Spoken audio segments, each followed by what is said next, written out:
প্রিয় ষষ্ঠ শ্রেণীর শিক্ষার্থীরা তোমরা সবাই কেমন আছো? আশা করি ভালো আছো। আমি মোহাম্মদ সিফায়াত আছি তোমাদের সাথে। ইজি মেথডের পক্ষ থেকে তোমাদের সবাইকে সুস্বাগতম।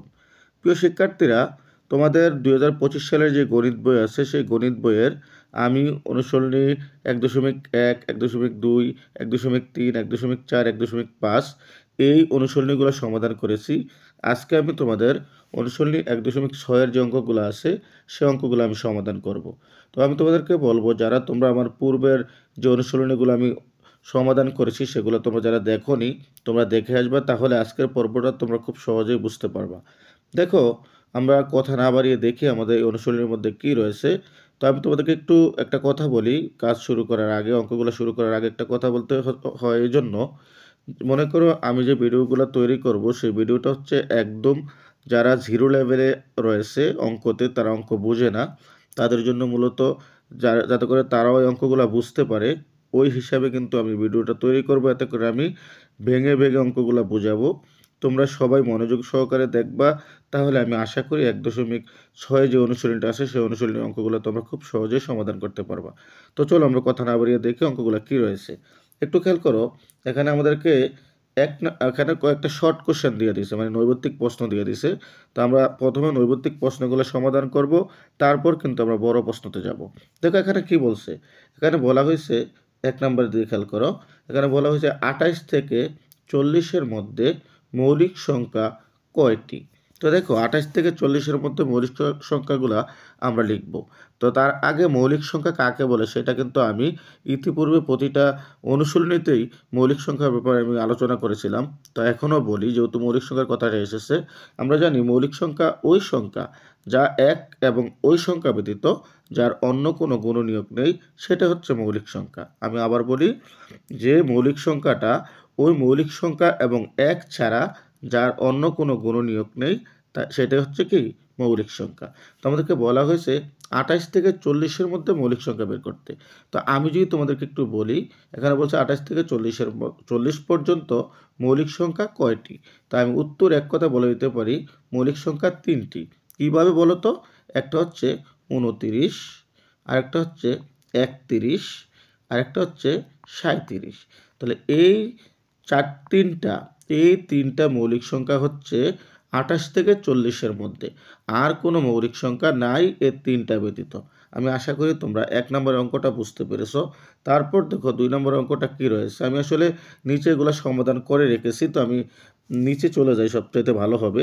মানে এগুলো নিচে সমাধান করে রেখেছি, তারপর আমি 2 নম্বরটা একটু বলে দিয়ে যাই, যেহেতু এখানে 1 নম্বর শুরু করছি। এবার 2 নম্বরটাও একটু দেখি।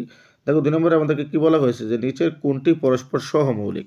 আমরা জানি সহমৌলিক কোনটা, যেটা হচ্ছে দেখেছে এখানে ক নম্বরে দেওয়া আছে তোমার 12, 18, তারপরে খ নম্বরে দেওয়া আছে 19, 38, গ নম্বরে দেওয়া আছে 22, 27, তারপরে ঘ নম্বরে দেওয়া আছে 28, 35।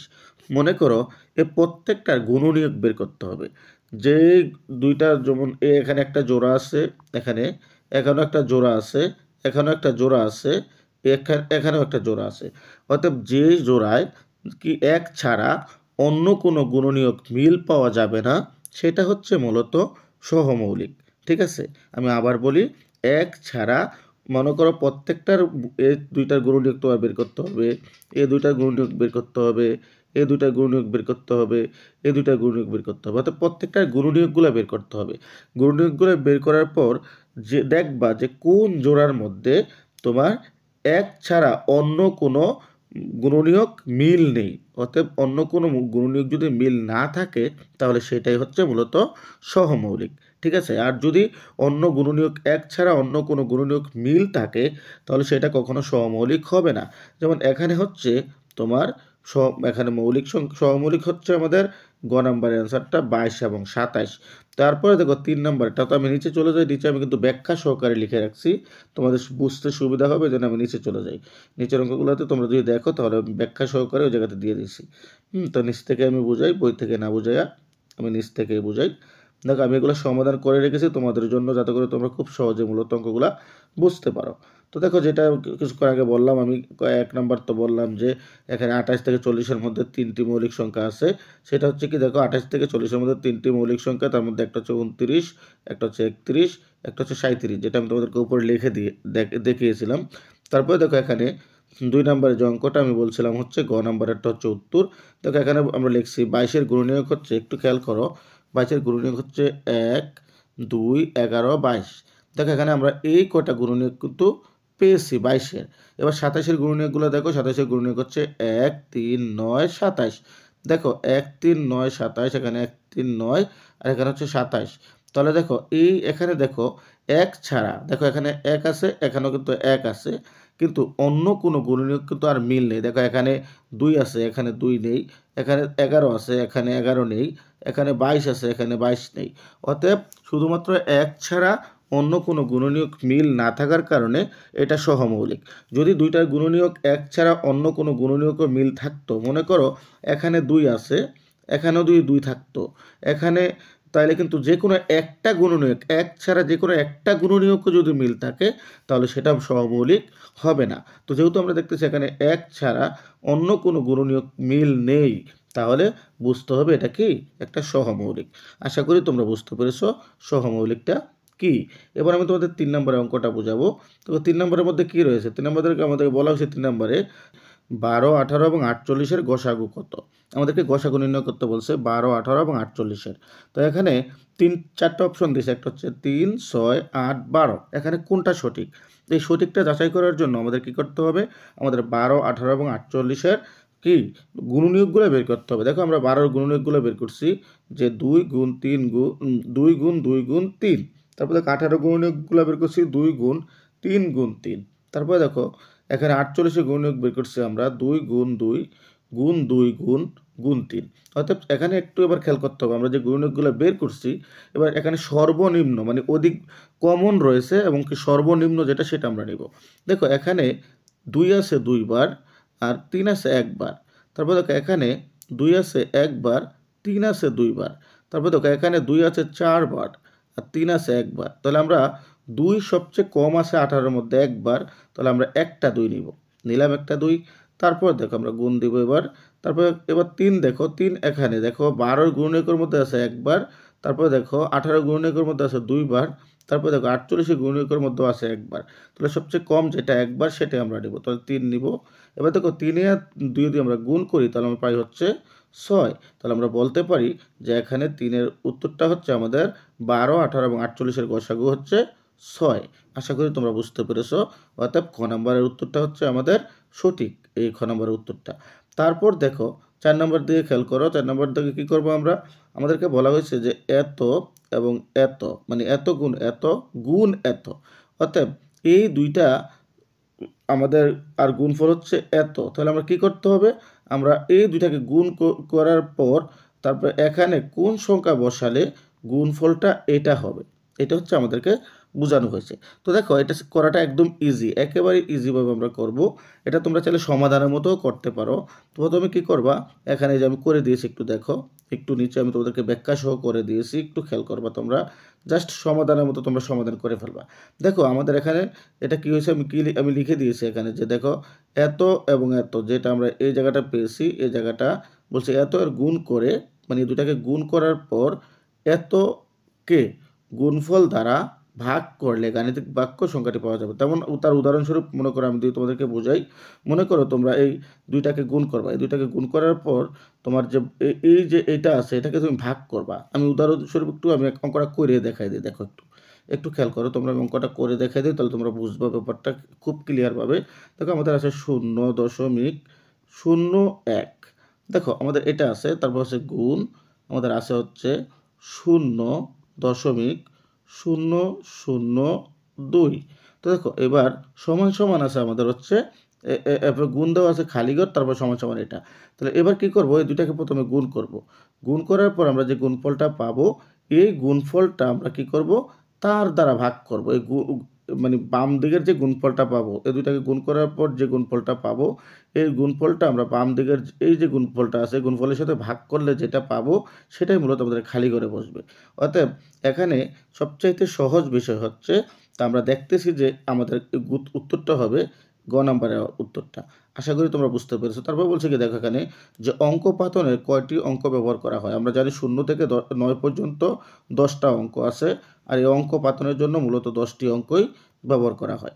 ঠিক আছে, তাহলে আমরা 2 গুণি 0 থেকে 9 পর্যন্ত হচ্ছে 10টি অঙ্ক। ঠিক আছে, তারপর দেখো এখানে বলছে এক অঙ্কের স্বাভাবিক সংখ্যাগুলোর মধ্যে মৌলিক সংখ্যা 4টি, যৌগিক সংখ্যা 5টি, তারপর বিজোড় সংখ্যা 5টি। তো দেখো এখানে কি একটু খেয়াল করো, আমি এই জিনিসটা তোমাদেরকে বুঝাই। 6 নম্বর করে দিয়ে খেয়াল করো, এই জায়গাতে আমাদেরকে বলা হয়েছে যে এক অঙ্কের স্বাভাবিক সংখ্যাগুলোর মধ্যে মৌলিক সংখ্যা হচ্ছে 4টি, যৌগিক সংখ্যা 4টি, বিজোড় সংখ্যা 5টি। একটু আমরা দেখি 1 থেকে আমাদের 9 পর্যন্ত একটু লিখি। 1 2 3 4 5 6 7 8 9। দেখো এবার আমরা দেখব প্রথমে মৌলিক সংখ্যা 4টি। তাহলে মৌলিক সংখ্যা কোনগুলা?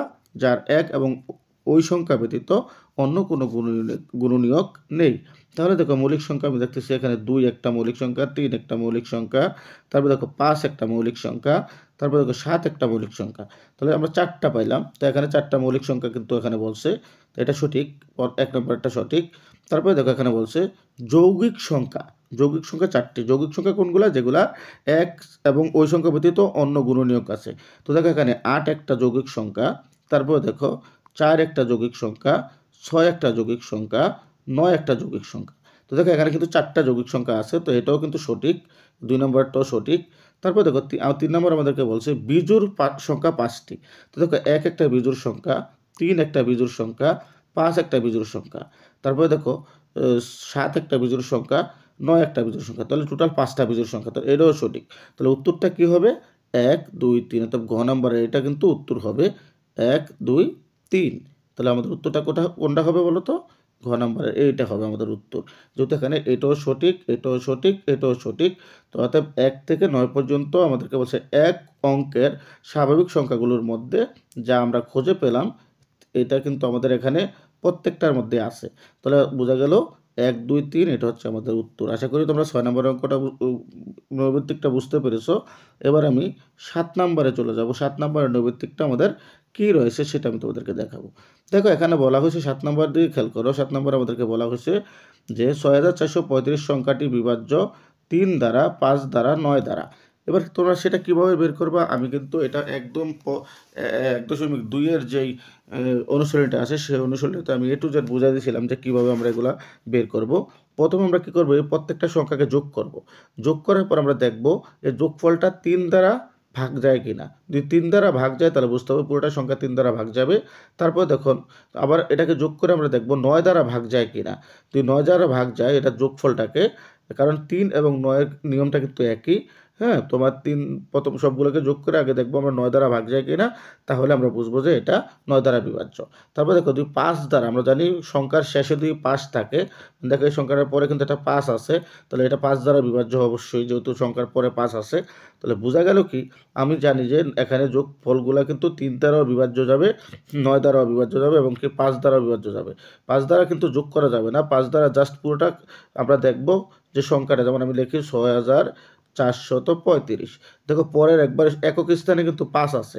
একক স্থানে 5 থাকলে আমরা বুঝি কি এটা ওই সংখ্যাটা 5 দ্বারা বিভাজ্য হয়।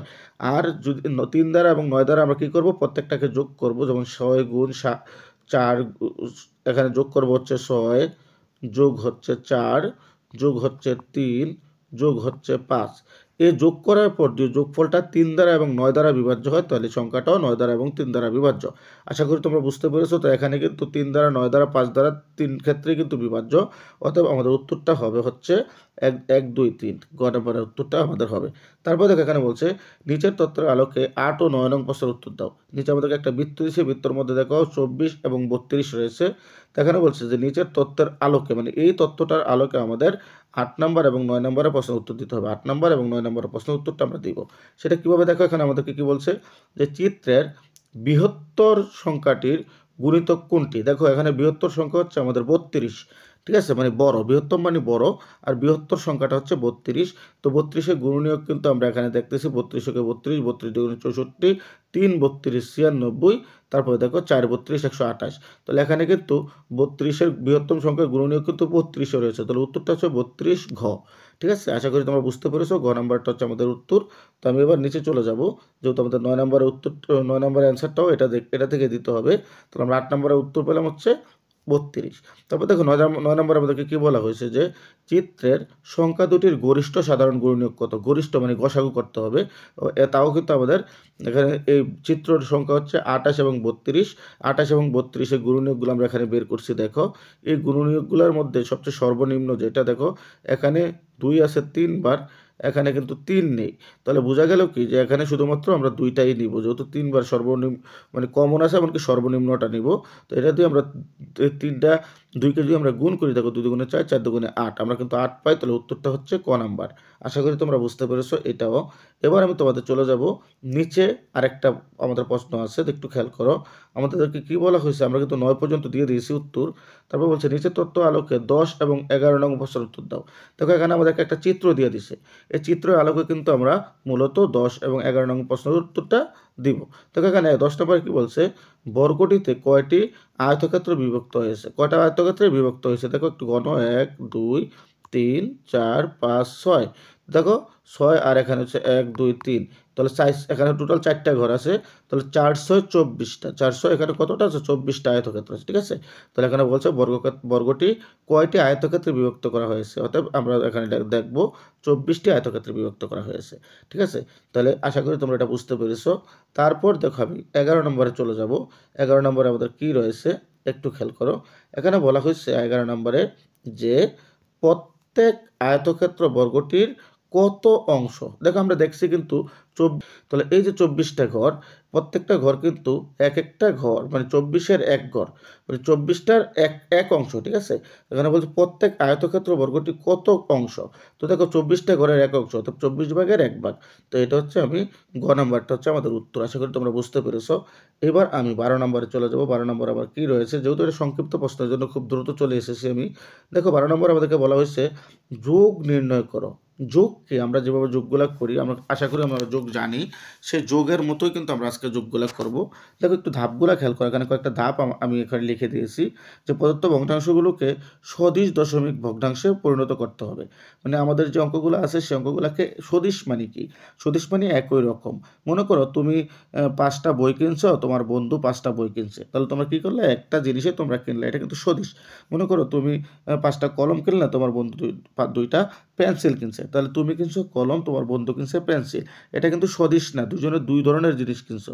যদি মনে করো তুমি একটা জ্যামিতি বক্স কিনছো, তোমার বন্ধু একটা জ্যামিতি বক্স কিনছে, তাহলে সেটা হচ্ছে সদিশ, কারণ তোমরা দুজনে একই জিনিস কিনছো। অতএব সদিশ মানে হচ্ছে যার মধ্যে মিল রয়েছে সেটা হচ্ছে সদিশ, যার মধ্যে মিল নেই সেটা হচ্ছে বিসদিশ। ঠিক আছে, তো আমাদেরকে এখানে বলছে প্রদত্ত ভগ্নাংশগুলোকে সদিশ দশমিক ভগ্নাংশে পরিণত করতে হবে। তো এটা হচ্ছে আমাদের প্রথম ধাপ।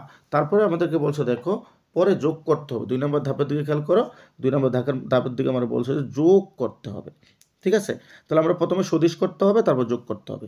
তাহলে এবার খেয়াল করো আমাদেরকে কি বলা হয়েছে, আমাদেরকে ক নম্বর অঙ্ক যে খেয়াল করো, আমাদেরকে ক নম্বরে একটা অঙ্ক দিয়ে দিছে, টোটাল কথা। তো আমাদেরকে প্রথমে দিয়েছে 0.325, আমরা লিখছি 0.325।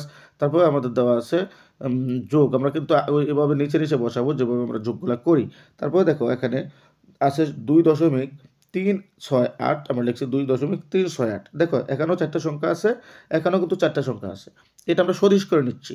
তারপর দেখো এখানে আছে 1.2।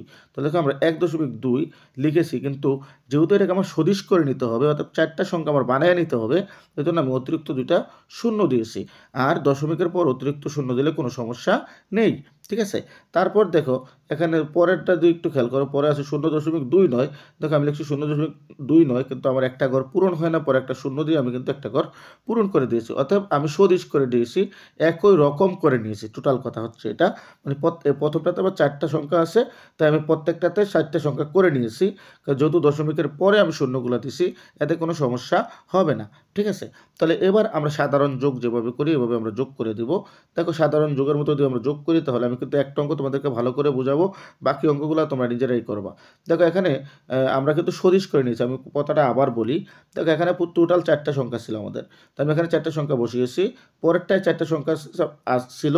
আমরা পরেরটাও 4 টা সংখ্যা বসিয়েছি। পরেরটায় কিন্তু আমাদের ২ টা সংখ্যা ছিল, হ্যাঁ? তো এটাকে আমরা ৪ টা সংখ্যা ২ টা শূন্য দিয়ে আমরা বানিয়ে নিয়েছি। কারণ এটা হচ্ছে দশমিকের পরে ২ টা শূন্য দিছি, ঠিক আছে? তারপর দেখো পরেরটায় আছে আমাদের ০.29। দেখো আমরা ০.29 এর পরে একটা ঘর বাকি থাকে তাহলে আমরা একটা ঘর শূন্য দিয়ে দিয়েছি। অথবা আমরা একই রকম কিন্তু এটাকে করে নিয়েছি। এবার সাধারণ যোগ যেভাবে করতে হয় সেভাবে যদি তোমরা করো তাহলে এই অঙ্কটা হয়ে যাবে। তাহলে সেটা কিভাবে করবো দেখি হয়েছে কিনা আমি একটু খেয়াল করি। দেখো এখানে আমাদের আছে ৫, তারপর আছে ৮, তারপর কিন্তু ০, তাহলে ৮, ৫, ১৩, ৩ হাতে আছে ১। এবার দেখো ১ এর আর ৯ এ এই যে ৯ এ ১০, ১০ এ আর হচ্ছে ৬ এ ১৬, ১৬ আর ২ এ কত ১৮, ১৮ এ কিন্তু ৮ আমরা পেয়েছি। তারপর দেখো হাতে আছে ১, ১ এ আর হচ্ছে এখানে ২, ১ এ আর ২ এ ৩, তারপরে দেখো ৩ এ আর ২ এ ৫, ৫ এ আর ৩ এ ৮, ৮ এ আর হচ্ছে ৩ এ ১১, ১১ এর ১ হাতে আছে কিন্তু ১, ১ কিন্তু আমার এই ১ এ ১ এ ২, ২ আর ২ এ ৪, দেখো আমরা ৪ লিখে দিয়েছি। অতএব আমাদের উত্তরটা ঠিক আছে। এবার আমার দশমিক কোথায় দেবো আমরা গণবো ডান দিক থেকে কয় ঘর পরে দশমিক আছে। দেখো আমি যদি একটু খেয়াল করি এখানে ০.৩25 দেই, ৩25। দেখো আমি ১, ২, ৩, ৪ ঘর, ৪ ঘর মানে ৩ ঘর পর দশমিক আছে। দেখো আমরা আমাদের যে ফলাফল রয়েছে ৪.183, আমরা কিন্তু দেখো ৩, ৮, ১ এর পরে কিন্তু অর্থাৎ ৩ টা ঘর পরে কিন্তু আমরা দশমিক দিয়েছি। আশা করি তোমরা বুঝতে পেরেছো। অতএব একইভাবে খ নম্বর অঙ্কটাও তোমরা করে নিবা। তারপরে দেখো বিয়োগ এবার আমি বিয়োগে চলে যাব। খ নম্বর অঙ্কটা একইভাবে তোমরা করে নিবা, হ্যাঁ? তারপরে দেখো বিয়োগের মধ্যে কি আছে? একইভাবে ওই যোগের মতনই আমরা বিয়োগটা করব। জাস্ট এখানে বিয়োগ করব। তো দেখো এই জায়গাতে আমাদের কি করতে হবে? আমাদের এই জায়গাতে আমাদের সদিশ করে নিতে হবে। তো আমাদের এখানে আছে দেখো ৯৫.০২ আমরা লিখছি ৯৫.০২। কিন্তু এখানে একটা শূন্য বেশি নিছি। কেন বলো তো? দেখো এই জায়গাতে কিন্তু ৫ আরেকটা বেশি আছে। এজন্য আমরা কিন্তু একটা শূন্য বেশি নিয়েছি। কারণ ওই দশমিকের পরে কিন্তু তোমরা খেয়াল করো এখানে কিন্তু দশমিকের পরে একটা একটা সংখ্যা বেশি রয়েছে। হ্যাঁ, এবার দশমিকের আগে কিন্তু আমরা দিতে পারবো না। তার কারণ আগে দিলে সেটা মান বেড়ে যাবে। ঠিক আছে? তাহলে এবার আমরা কি করছি? আমরা দশমিকের পরে একটা শূন্য দিয়ে দিছি। কারণ যেহেতু এখানে কি আছে? এখানে ৫ আছে, পরের ৩টা মানে দশমিকের পরে ৩টা ডিজিট আছে। আর আমরা প্রথমে দেখতেছি দশমিকের পরে ২টা ডিজিট আছে। অর্থাৎ দশমিকের পরে ২টা সংখ্যা আছে। আর দ্বিতীয়টাতে দেখতেছি যে দশমিকের পরে ৩টা সংখ্যা আছে। কারণ আমরা দশমিকের পরে কিন্তু এই সংখ্যা নিতে পারবো। দশমিকের পূর্বে মানে আগে আমরা কোনো সংখ্যা দিতে পারবো না। ঠিক আছে? তাহলে এবার দেখো এবার এটাকে আমরা সেভাবে যেভাবে বিয়োগ করি আমরা কিন্তু সেভাবে বিয়োগ করবো। দেখো ৫ হাজার দশমিক কত হলে ৫ হলে আমরা বসালাম ৫। তারপর হাতে আছে ১, ১ এর ৯ ১০, ১০ হাজার ১২ হবে কত হলে ২ হলে হাতে আছে ১। তারপরে দেখো ১ আর ৮ এ ৯, ৯ আছে ১০ হবে ১ হলে আমরা তাই দিয়ে দিছি। হাতে আছে আমাদের ১। তারপর দেখো ১ আর ২ এর ৩, ৩ আছে ৫ হবে ২ হলে হাতে নেই ৯ এর ৯। অর্থাৎ এবার দেখো আমাদের ৩টা সংখ্যার পরে কিন্তু দশমিক। তো আমরা পেয়েছি হচ্ছে কত? ৯২.১২৫। এখানে আমরা ৩ নম্বর ঘরে কেন দশমিক দিছি? এখানে কেন দশমিক দিছি? কারণ তুমি দেখো এখানে আমাদের এই জায়গাতে যদি খেয়াল করো আমাদের ডান দিক থেকে যদি আমরা গণি ১টা, ২টা, ৩টা ঘর পরে কিন্তু দশমিক রয়েছে। তাই আমরা কিন্তু ১টা, ২টা, ৩টা ঘর পরে দশমিকটা দিয়ে দিয়েছি। আশা করি তোমরা এটাও বুঝতে পেরেছো। তারপর খ নম্বর অঙ্কটা একই, গ নম্বর অঙ্কটা একই।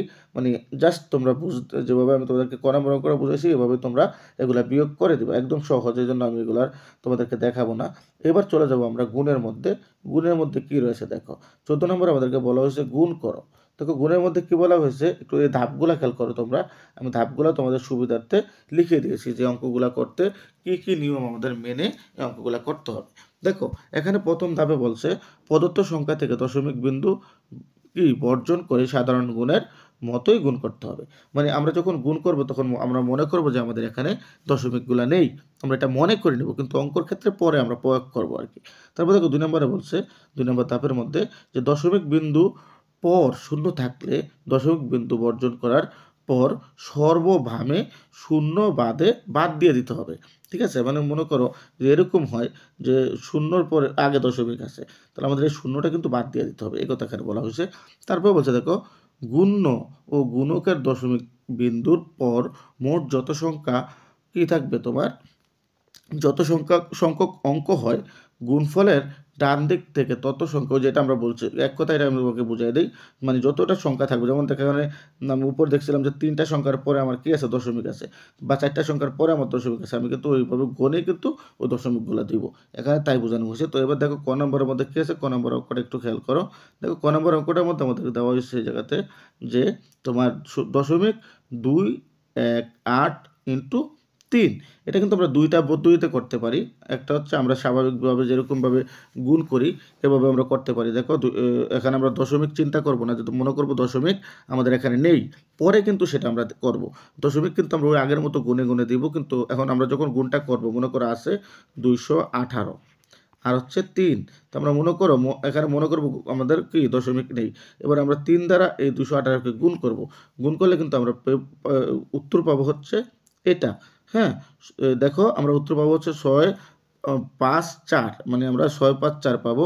এবার যেহেতু আমাদেরকে দশমিক দিতে হবে, 3 ঘর পরে কিন্তু দশমিক, তোমরা দেখতেছো 3 ঘর পরে দশমিক, দেখো এই যে প্রথমে দশমিক তারপর 2 1 8, তো 3 ঘর পরে দশমিক দিতে হলে আমাদের একটা শূন্য দিয়ে তারপর দশমিকটা দিতে হবে। তো দেখো এই জায়গাতে আমি 218 গুণ 3 দিছি, দেওয়ার পর আমরা গুণ করে পেয়েছি হচ্ছে 654। যেহেতু আমাদেরকে 3 ঘর পর দশমিক দিতে হবে, এজন্য আমরা এই দশমিকটা দিব, দেওয়ার পর এখানে একটা শূন্য দিব। এবার তুমি মনে করো যে এখানে শূন্য দিবা না, তাও কোনো অসুবিধা নেই, শূন্য না দিলেও কিন্তু তোমার অঙ্ক হয়ে যাবে।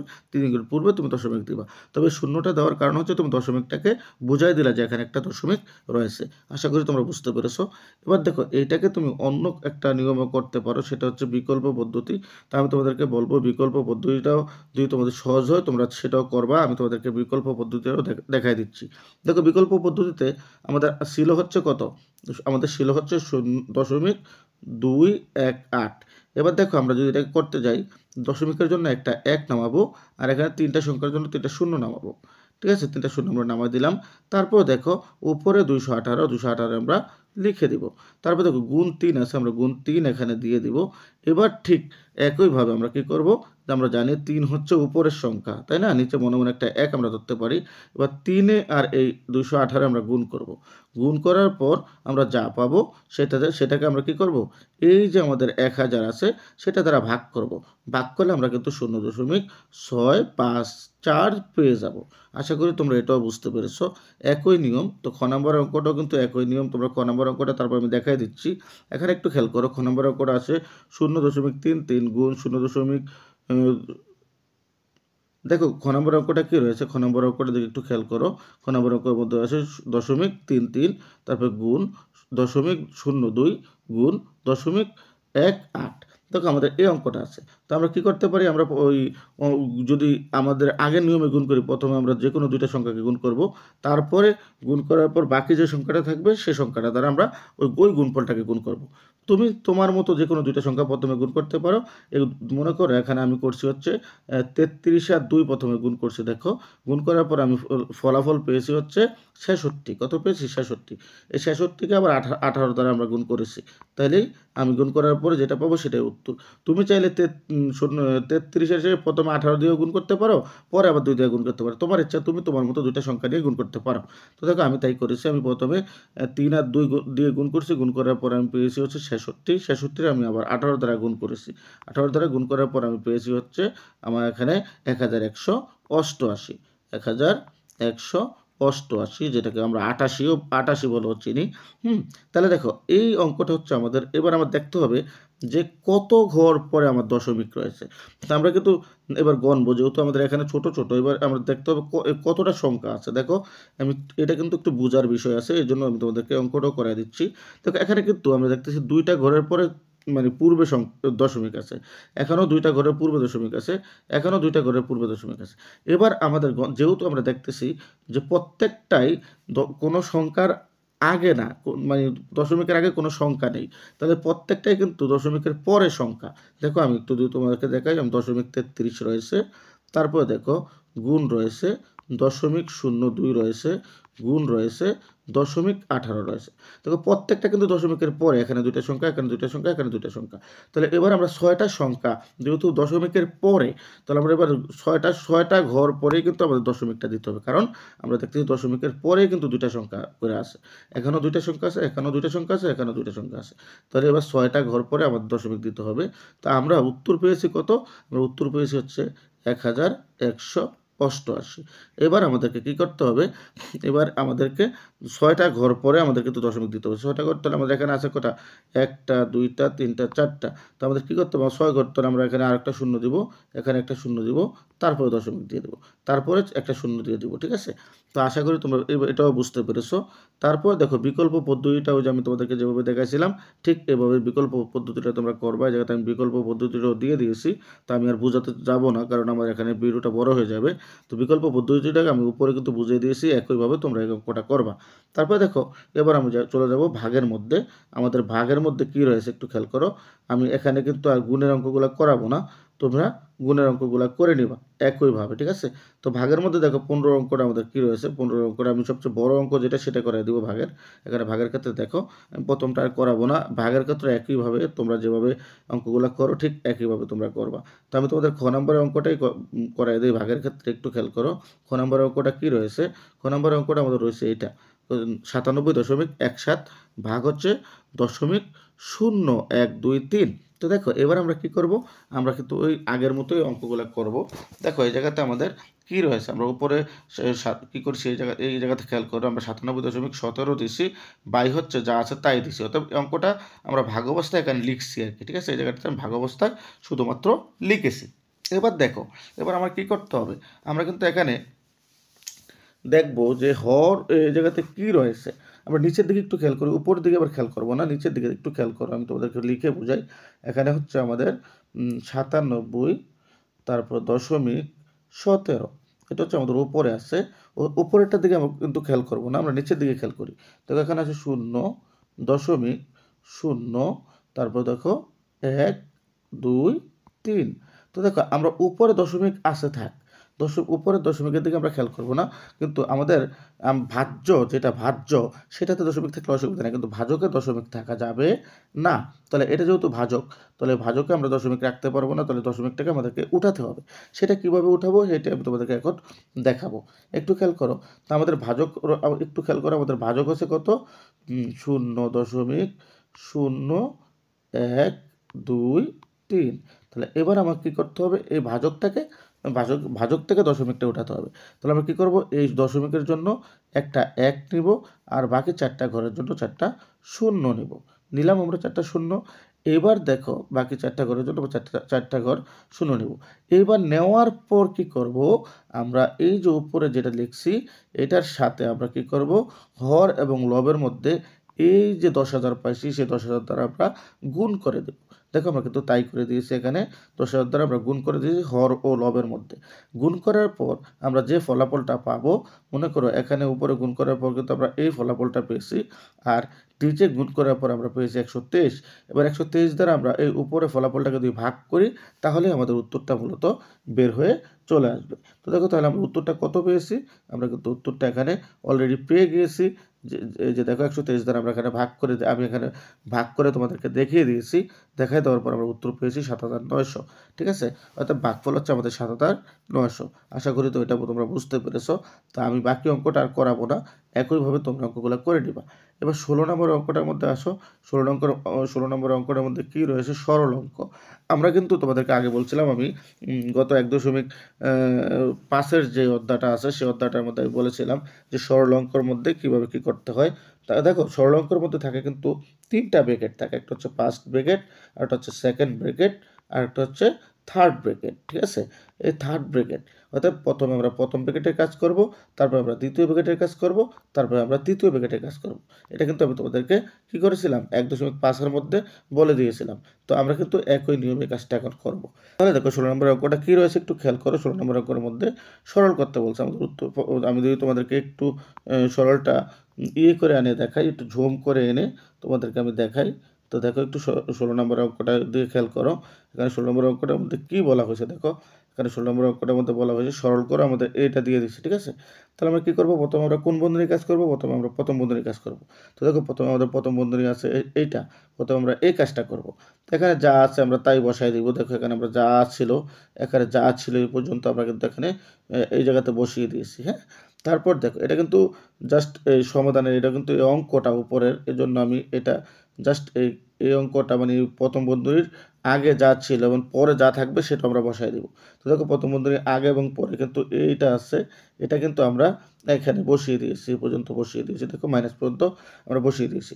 এবার আমরা কাজ করবো হচ্ছে এখানে, অতএব একটু খেয়াল করো, তোমাদেরকে আমি ব্যাপারটা ভালো করে বোঝাই।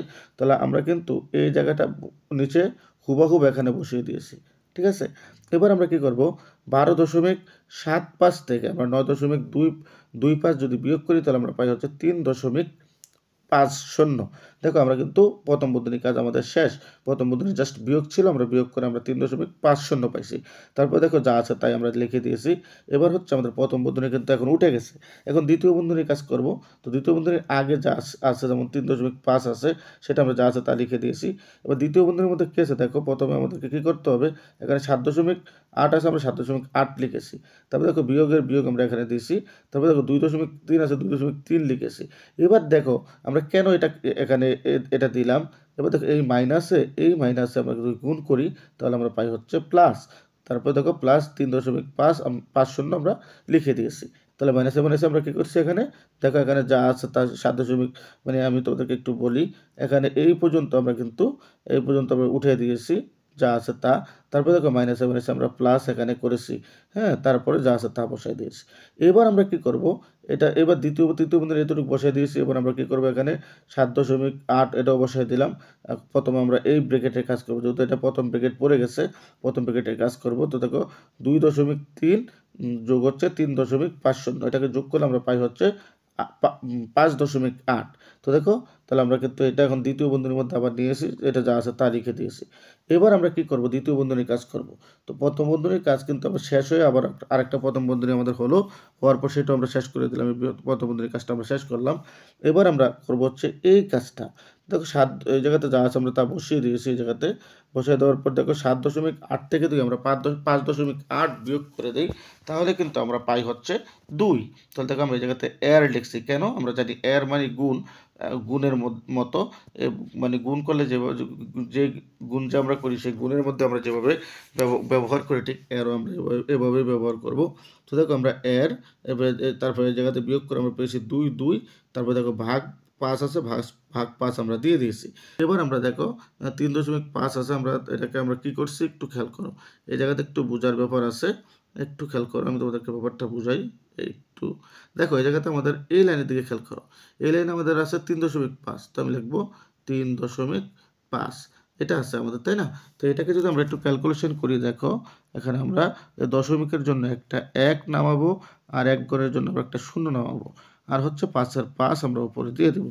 কিন্তু আমরা কিন্তু এখানে দেখো সরি 35-এর 35 আমরা এখানে দিব, যেহেতু এখানে পুরোটা মিলে হচ্ছে 35। দশমিকের জন্য একটা 1 নামাইছি, আর একটা ঘরের জন্য একটা 0 নামাইছি। তাহলে আমরা পেয়েছি হচ্ছে কিন্তু এটা 35/10, আমরা কিন্তু এখানে তাই করেছি। তারপর এর হচ্ছে 2, 2 আমরা এখানে বসিয়ে দিয়েছি, ভাগ 5 দিয়ে দিয়েছি।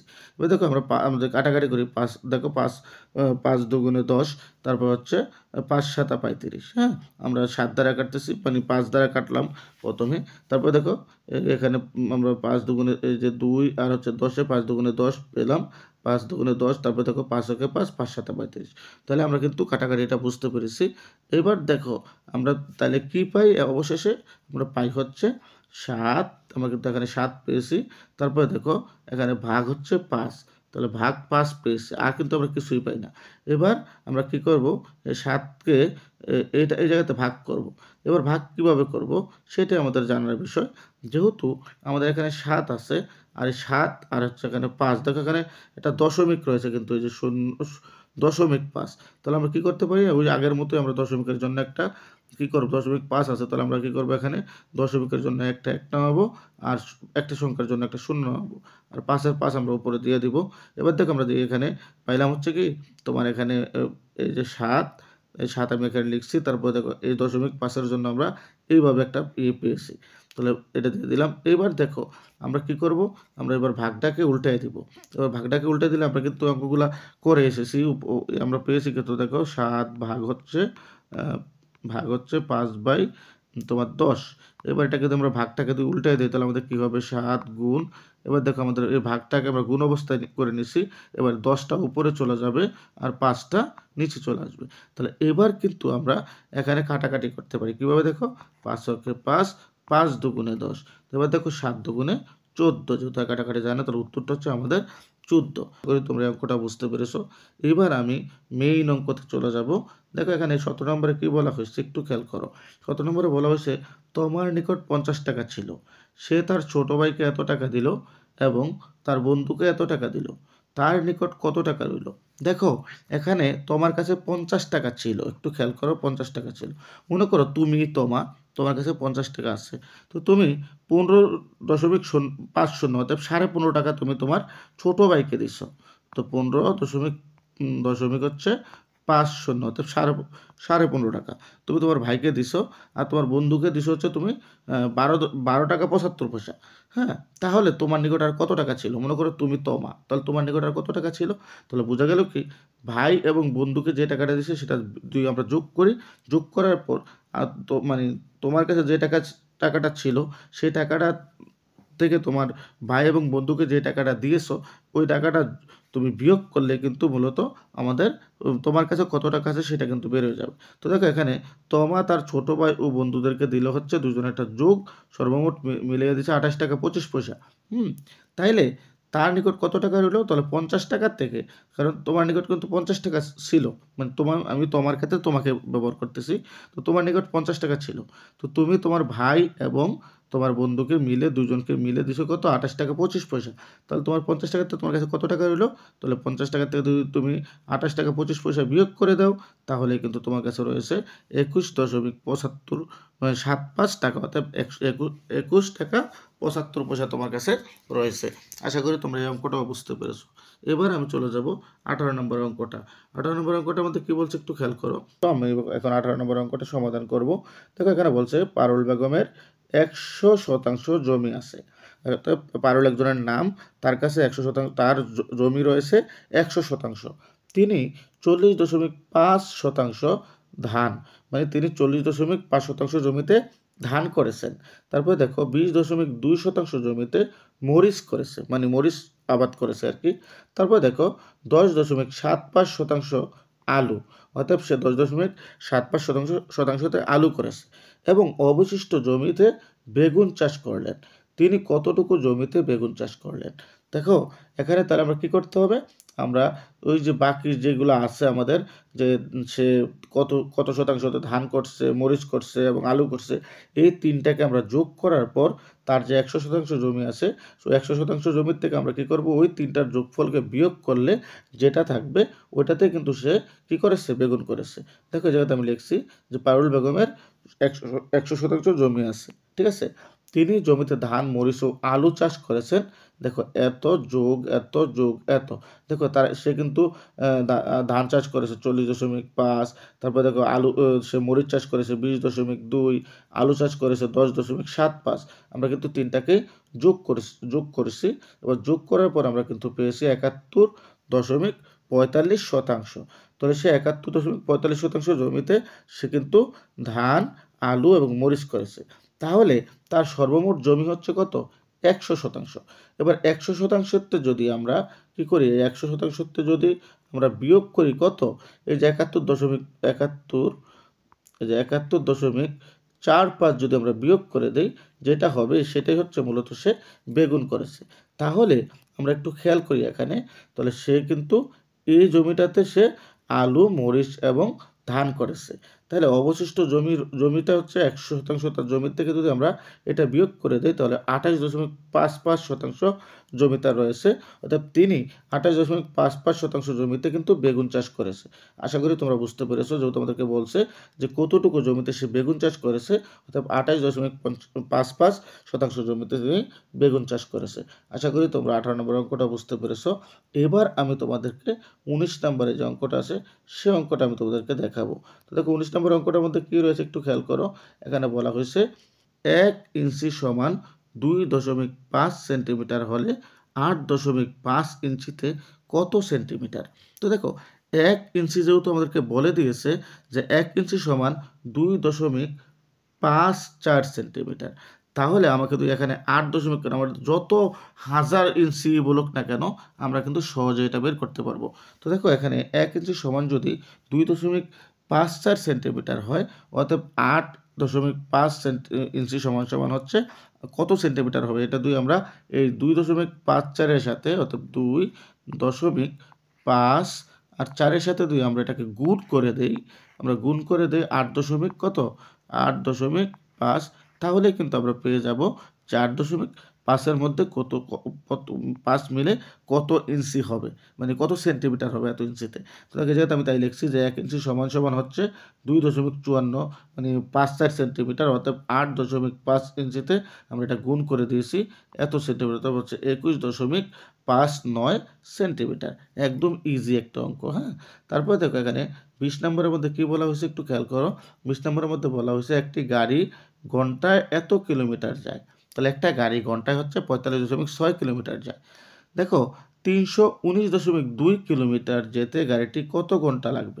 একেবারে সহজ একটা অঙ্ক, ওই 19 নম্বর অঙ্কটার মতোই। তাহলে দেখো এখানে আমি লিখছি যে গাড়িটি 45.6 কিলোমিটার যায় 1 ঘন্টায়, অতএব গাড়িটি এত কিলোমিটার যাবে কত, তাহলে গাড়িটি এত কিলোমিটার যাবে, এটা ভাগ করব আমরা।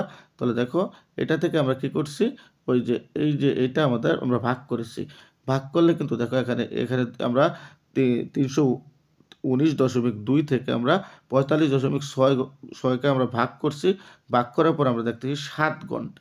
ঠিক আছে, অতএব এখানে ওই 319.2 কিলোমিটার যেতে গাড়িটির 7 ঘন্টা সময় লাগবে। আশা করি তোমরা এটাও বুঝতে পেরেছ। এবার আসো 21 নম্বর অঙ্কটার মধ্যে কি রয়েছে, একদম সহজভাবে আমি তোমাদের অঙ্কগুলো বোঝানোর চেষ্টা করতেছি। তো 21 নম্বর অঙ্কের মধ্যে আছে একজন শিক্ষক 60.60, অর্থাৎ 60 টাকা 60 পয়সা আর কি টাকা ডজন ধরে 722.15 টাকার কমলা কিনে 13 জন শিক্ষার্থীর মধ্যে সমান ভাগে ভাগ করে দেয়। তাহলে প্রত্যেক শিক্ষার্থী কয়টি করে কমলা পেল। এবার আমাদের বের করতে হবে যে 722 টাকা, মানে 722.15 টাকায় সে কতটা কমলা কিনছে, সেটা আগে আমাদেরকে বের করতে হবে। তো দেখো যেহেতু সে 1 ডজন, এখানে বলছে একজন শিক্ষক 60.60 টাকা ডজন ধরে, মানে 1 ডজন সমান 12টি, অর্থাৎ 12টি সে কিনছে 60.60 টাকা দিয়ে। তাহলে সে এরকম এত টাকার কি কিনছে, এত টাকার কমলা কিনছে, তাহলে সে কতটা কমলা কিনছে সেটা আগে আমাদের বের করতে হবে। তো দেখো এই জন্য আমি লিখছি, দেখো 1 ডজন সমান সমান হচ্ছে 12টি। তাহলে দেখো শিক্ষক 60.60 টাকা কমলা ক্রয় করে 12টি, আমরা তাই দেখছি যে 1 ডজন কিনছে এত টাকা দিয়ে, 6.60 টাকা দিয়ে। তাহলে এই জন্য আমরা লিখছি, আমরা জানি 1 ডজন সমান সমান হচ্ছে 12টি। এই জন্য আমরা লিখছি শিক্ষক 60.60 টাকা কমলা ক্রয় করেন 12টি। তিনি 1 টাকায় কমলা ক্রয় করেন 12 ভাগ হচ্ছে কত, 60.60টি, অর্থাৎ এটা ভাগ করলাম। এবার দেখো তিনি কি করলেন একটু খেয়াল করে, আমি নিচে যাই। এবার আমরা কিন্তু কমলার সংখ্যাটা এখন বের করব। তাহলে তিনি এত টাকায় কমলা ক্রয় করেন, আমরা দেখো 12 গুণ হচ্ছে আমাদের এই যে এটা দিয়ে দিছি, তারপর হচ্ছে ভাগ হচ্ছে 60.60 এটা দ্বারা আমরা ভাগ করব। তো দেখো প্রথমে আমরা এটা দ্বারা এটা গুণ করব, গুণ করে আমরা পেয়েছি হচ্ছে 8665.8। তারপরে দেখো এবার এটা দ্বারা যদি আমরা এটাকে ভাগ করি, মানে 60.60 দ্বারা যদি আমরা 8665.8কে ভাগ করি, তাহলে আমরা পাবো হচ্ছে 143। অতএব তিনি কিন্তু 722 টাকা 15 পয়সা দিয়ে সে কিন্তু 143টি কমলা কিনছে। এইবার কিন্তু আমাদের সহজ হবে যে সে কতটা 13 জনের মধ্যে কতটা কমলা, মানে 13 জনের মধ্যে যদি সমানভাবে ভাগ করে দেয়, তাহলে সে প্রতিজন শিক্ষার্থী কতটা করে কমলা পাবে। তাহলে কি করব, এবার যেহেতু আমরা সংখ্যা জেনে গেছি 143টা, তাহলে আমরা কি করব, এবার 143কে যদি আমরা 13 দ্বারা ভাগ করে দিই, তাহলে আমরা বুঝতে পারবো যে প্রত্যেক শিক্ষার্থী কতটা করে কলা পাবে। এজন্য আমি লিখছি দেখো 143টি কমলা, আমি কলা বলে ফেলছি। 143টি কমলা তিনি 13 জন শিক্ষার্থীর মধ্যে ভাগ ভাগ করে দেন। কিভাবে দেখো, 13 জন শিক্ষার্থী কমলা পাবে হচ্ছে 143টি। অর্থাৎ একজন শিক্ষার্থী কমলা পাবে 143 ভাগ হচ্ছে 13। এবার আমরা যদি 143কে 13 দ্বারা ভাগ করি, তাহলে আমরা পাবো হচ্ছে 11টি। অর্থাৎ প্রত্যেক শিক্ষার্থী 11টি করে কমলা পাবেন। আশা করি তোমরা অঙ্কটা বুঝতে পেরেছো, একদম সহজ। আমরা প্রথমে কমলা সে 100 মানে ওই যে টাকাটা সে ইনভেস্ট করছে, সেই টাকা দিয়ে সে কতটা কমলা কিনছে, প্রথমে আমার কমলার সংখ্যা বের করতে হবে। তারপরে আমরা সহজেই কিন্তু ওই সংখ্যাটাকে 13 দ্বারা যদি আমরা ভাগ করি, তাহলে কিন্তু আমরা দেখতে পাবো যে একজন শিক্ষার্থী কতটা করে কমলা পায়। আশা করি তোমরা বুঝতে পেরেছো। এবার দেখো আরেকটা একদম মূল্যবান অঙ্ক 22 নম্বরে আমাদেরকে বলা হয়েছে, একটু খেয়াল করো, যে একটি বাঁশের 0.15 অংশ কাদায়। এই অঙ্কটা পরীক্ষার মধ্যে আসার সম্ভাবনা অনেক বেশি। দেখো একটি বাঁশের 0.15 অংশ কাদায় ও 0.65 অংশ পানিতে আছে। হ্যাঁ, যদি পানির উপরে বাঁশটির দৈর্ঘ্য 4 মিটার হয়, তাহলে সম্পূর্ণ বাঁশটির দৈর্ঘ্য কত? দেখো একটা লম্বা বাঁশ আছে, সে বাঁশের 0.15 অংশ হচ্ছে কাদার মধ্যে আছে, মানে কাদার ভিতরে আছে। আবার 0.65 অংশ পানির মধ্যে আছে। তাহলে কাদা এবং পানির মধ্যে মিলে কিন্তু এই দুইটা জিনিস আছে। হ্যাঁ, এবার বলছে বাঁশটির উপরের অংশ, যেটা কাদার মধ্যেও নাই পানিতেও নাই, মানে উপরের অংশটা যদি 4 মিটার হয়, তাহলে সম্পূর্ণ বাঁশটির দৈর্ঘ্য কত মিটার? এটা আমাদের বের করতে হবে, মানে দৈর্ঘ্যটা কত। দেখো আমি যে জায়গাতে লিখছি বাঁশটির কাদায় ও পানিতে আছে, আমরা দুইটাকে আগে বের করে যোগ করে বের করে আমরা দেখতেছি যে 0.8 অংশ কাদা এবং পানির মধ্যে আছে। তাহলে এবার প্রশ্ন হচ্ছে আমাদের, যে কাদার উপরে, মানে উপরের অংশটা যদি 4 মিটার দৈর্ঘ্য হয়, তাহলে পুরোটা অংশের দৈর্ঘ্য কত, এটা আমার বের করতে হবে। তো দেখো এবার একটু খেয়াল করো, আমি তোমাদেরকে দেখাই, এখানে একটু খেয়াল করো। তাহলে আমরা কিন্তু যোগ করে পেয়েছি হচ্ছে কত, যে কাদায় এবং পানিতে আছে হচ্ছে 0.8 অংশ। আচ্ছা, এবার আমরা কি করব, এই 0.8কে যদি আমরা লিখতে যাই ঠিক উপরের মতো, আমরা কীভাবে লিখবো দেখো, আমরা এই একের দশমিকের জন্য একটা 1 ঘরের জন্য একটা 0, আর উপরে আমরা পাবো হচ্ছে 8। এবার এটা কাটাকাটি করে দেখো, 2 দ্বারা দিয়ে আমরা কাটি, 4 দুগুণে 8, 5 দুগুণে 10। তাহলে দেখো এই জায়গাতে আমরা পাই হচ্ছে 4/5 অংশ। তাহলে বোঝা গেল আমাদের কাদা এবং পানিতে আছে 4/5 অংশ। এবার দেখো আমরা কিন্তু সম্পূর্ণ বাঁশটা কত সেটা আমরা জানি না, এজন্য আমরা লিখছি মনে করি সম্পূর্ণ বাঁশটি হচ্ছে 1 অংশ। তাহলে বাঁশটির পানির উপরে আছে কি, এবার 1 অংশ থেকে যদি আমরা এই যে 4/5 অর্থাৎ 5/4 আমরা এখানে পেলাম, এটা যদি আমরা বিয়োগ করে দিই, তাহলে কিন্তু পানির উপরে কত অংশ আছে সেটা আমরা পেয়ে যাব। ঠিক আছে, তো আমরা একটু নিচে যাই, আমরা কিন্তু এটাকে বিয়োগ করে এখানে দিয়েছি। তারপর একটু নিচে যাই, দেখো এখানে তাহলে আমরা জানি বাঁশটির পুরো অংশ হচ্ছে 1 থেকে আমরা কাদা এবং পানিতে যেটুকু আছে 5/4 অংশ, এটা আমরা বিয়োগ করে দিয়েছি। বিয়োগ করার পর দেখো আমরা এই 1-এর নিচে কিছু নাই, মানে হচ্ছে মনে মনে একটা 1 আছে। তো 1-এর 5-এর লসাগু যদি আমরা করি, তাহলে আমরা পাই 5। এবার আমরা জানি হর দ্বারা ভাগ লব দ্বারা গুণ। তো দেখো এখানে যদি আমরা এই 5কে যদি আমরা 1 দ্বারা ভাগ করি, তাহলে আমরা 5 পাই। 5 দ্বারা যদি আমরা 1কে গুণ করি, তাহলে 5 পাই। দেখো আমরা এখানে 5 লিখেছি। তারপরে দেখো বিয়োগের বিয়োগ দিচ্ছি। এবার 5 দ্বারা যদি আমরা এই 5কে ভাগ করি, তাহলে আমরা পাই হচ্ছে 1। এবার 1 দ্বারা যদি আমরা 4কে গুণ করি, তাহলে আমরা 4 পাই। তাই দেখো আমরা এখানে কিন্তু 4 লিখেছি। এবার দেখো নিচের 5 যা আছে তা লিখে দিলাম। 5 থেকে 4 গেলে লেখা থাকে 1। অর্থাৎ বোঝা গেল যে বাঁশটি উপরে আছে 5/1 অংশ। ঠিক আছে, তাহলে আমরা কিন্তু বাসটির উপরের অংশটা বের করে ফেললাম। এইবার আমরা উপরের অংশতে আমরা প্রশ্নতে দেখে এসেছিলাম যে বাসটির উপরের অংশ যদি 4 মিটার হয়, তাহলে আমরা বুঝলাম হচ্ছে 1.5 মানে 1/5, 5/1 আর কি। এটা সমান সমান হচ্ছে 4 মিটার। ঠিক আছে? এটা সমান সমান হচ্ছে 4 মিটার। তাহলে এবার চিন্তা করো তো, যদি আমাদের 5 ভাগের 1 যদি 4 মিটার হয়, তাহলে পুরোটা বাস কত হবে? তো দেখো আমরা এই জায়গাতে লিখছি প্রশ্ন মতে বাসটির এত অংশ সমান হচ্ছে 4 মিটার। আমরা এটা কিন্তু প্রশ্নতে দিয়ে দিছে যে বাসটির উপরের অংশ কিন্তু 4 মিটার, এটা প্রশ্নতে দিয়ে দিছে। তাই আমরা লিখছি প্রশ্নের অনুসারে আর কি বাসটির 5 ভাগের 1 অংশ 4 মিটার। যদি তাই হয় তাহলে এখানে যেহেতু আমরা ওই জায়গাতে 5 পেয়েছিলাম, কোথায়?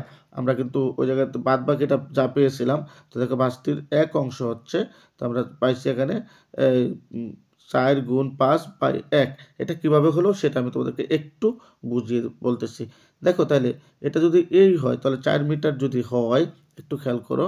তো আমরা যদি এটাকে এই যে এখানে 5 আছে না, একটু দেখো, এই যে 5/1 আছে আর এই হচ্ছে 4 আছে। তো আমরা দেখো এবার এটাকে আমরা লিখছি বাসটির 1 অংশ, যেহেতু আমরা 1 অংশ বের করব, তাহলে আমরা কি করছি, এই 5 দ্বারা আমরা 4কে গুণ করেছি বাই 1, অর্থাৎ 4 × 5 = 20/1, একের কোনো এখানে দাম নেই, অর্থাৎ 5টি 20 মিটার। তাহলে বোঝা গেল সম্পূর্ণ বাসটির দৈর্ঘ্য হচ্ছে 20 মিটার। আশা করি তোমরা 22 নম্বরের অঙ্কটাও বুঝতে পেরেছো। এবার আমি তোমাদের 23 নম্বরের যে অঙ্কটা আছে সেই অঙ্কটাই আমি সমাধান করব। দেখো 23 নম্বরের অঙ্কটা কি রয়েছে একটু খেয়াল করো। ওদেরকে দেখাই 23 নম্বরের অঙ্কটার মধ্যে কি রয়েছে। এখানে বলা হয়েছে আব্দুর রহমান তার সম্পত্তির 0.125 অংশ স্ত্রীকে দান করেন। অর্থাৎ আব্দুর রহমানের যে সম্পত্তি আছে সেই সম্পত্তি থেকে তার স্ত্রীকে সে দান করেন হচ্ছে 0.125 অংশ।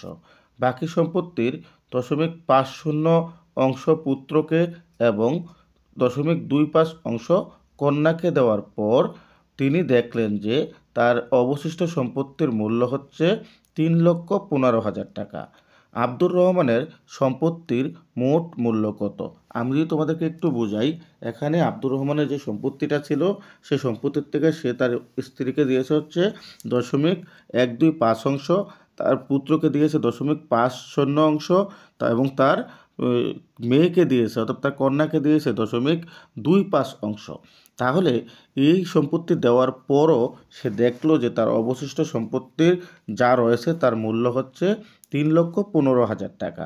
তাহলে আব্দুর রহমানের মোট সম্পত্তি কত সেটা আমাদের বের করতে হবে। আমাদেরকে বলা হয়েছে, দেখো এই জায়গাতে আব্দুর রহমানের মোট সম্পত্তির মূল্য কত, অতএব তার যে সম্পত্তি আছে সেই সম্পত্তিটার মূল্য কত সেটাই আমাদের বের করতে হবে।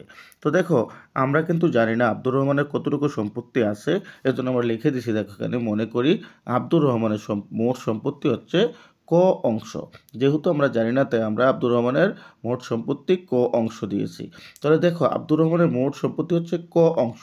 ব্যাপারটা ভালো করে বুঝবা, এই ক অংশ থেকে কিন্তু সে তার স্ত্রীকে দিয়েছে, তার পুত্রকে দিয়েছে এবং তার কন্যাকে দিয়েছে।